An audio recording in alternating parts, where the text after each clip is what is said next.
Ya, kondisi yang semakin membaik tak menghilangkan fakta bahwa pandemi ini terlanjur menyisakan luka. 1.244 anak di Surabaya misalnya terpaksa menjadi yatim piatu akibat COVID-19.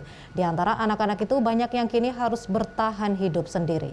Salah satunya adalah Heri Pusponugroho yang kini harus menjadi tulang punggung bagi kedua adiknya. Cita-cita saya ingin menjadi teknisi listrik di PLN. Cita-cita saya ingin jadi profesor matematika. Cita-cita saya akan menjadi pramugari. 5.000 lebih anak-anak di Provinsi Jawa Timur dipaksa menjadi yatim piatu akibat COVID-19. Lalu bagaimana mereka menjalani hidup dan bertahan serta bertekad untuk menggapai cita-cita mereka? Halo. Semangat dan optimis, itu yang tampak dari raut wajah remaja 16 tahun Heri Pusponugroho. Juli lalu, kedua orang tua Heri meninggal dunia akibat COVID-19. Bersama kedua adiknya yang berusia 11 dan 12 tahun, ia memilih tinggal di rumah. Heri bertekad akan mewujudkan cita-citanya dan berupaya memenuhi kebutuhan hidup kedua adiknya dengan berdagang di rumah. Saya akan mengajarkan adik-adik saya belajar dengan giat, tekun, dan saya akan mengajarkan dia sholat dan mengaji. Saya akan ingin berjualan lagi, berjualan toko sembako untuk memenuhi kebutuhan adik saya. Heri sadar, di usianya yang masih anak-anak, tidak mudah menjadi tulang punggung keluarga dan memikul tanggung jawab atas hidup kedua adiknya.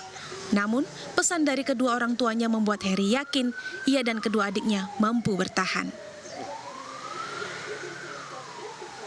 Kata ibu dan bapak, kalau kamu mau menjadi apa yang kamu inginkan, kamu harus belajar dengan sungguh-sungguh dan belajar dengan giat dan jangan malas-malas dalam bersekolah.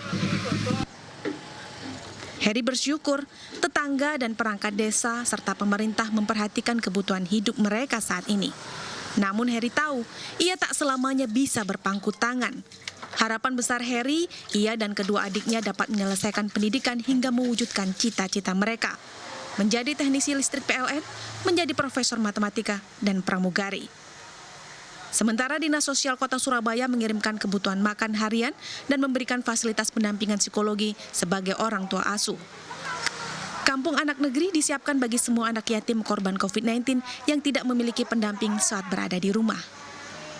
Ini sebagai dasar untuk melakukan pendampingan pada anak-anak itu agar tetap belajar, bersekolah, trauma healing supaya mereka tidak putus asa.